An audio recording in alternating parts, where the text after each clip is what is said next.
For this pro bike check, we're checking out Anton Cooper's Trek ProCaliber team issue.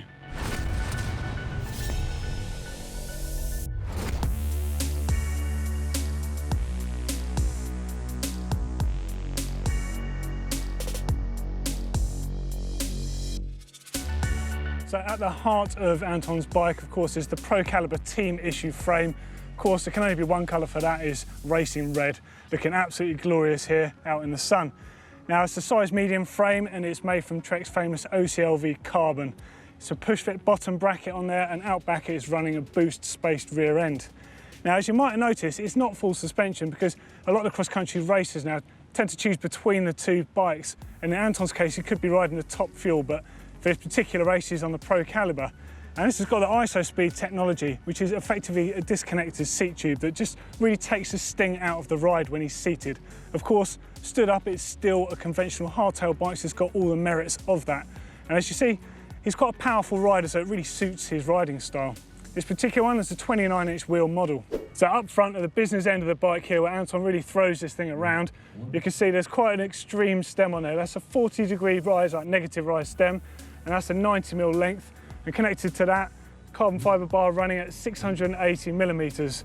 Foam handlebar grips, and what you might not be able to see from that side is the brand new RockShox lockout remote, which really resembles some of the early grip shift designs. Brakes themselves are the Level Ultimates, and they're a fairly conventional angle. And then, of course, the front fork is a RockShox Sid World Cup fork with 100mm of travel. Suspension-wise, he runs one volume spacer in there, nothing too extreme. Just a fairly good firm setup.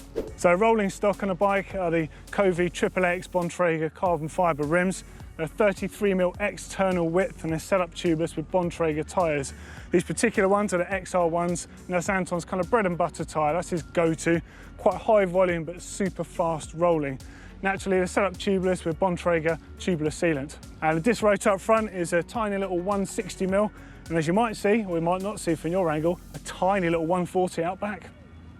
So unlike last year's team bikes, the Trek guys are all running SRAM now, so of course that can only mean running the 12-speed Eagle with the massive 10, 50, 500% gear range sprocket on the back. Of course, this is in the racing edition, so it's gold and black, so it's even faster.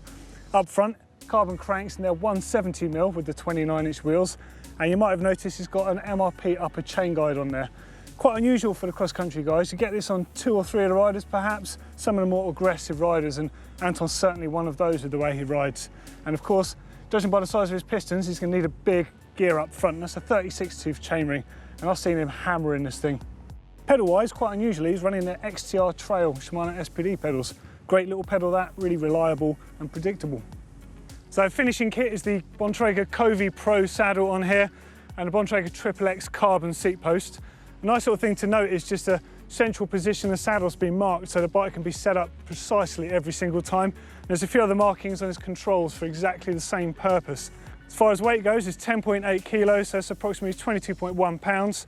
And if you want to hear the hub noise, here we go. Pretty stealthy, I think this one is. So there you go, that was a pro bike check with Anton Cooper's ProCaliber team issue race bike.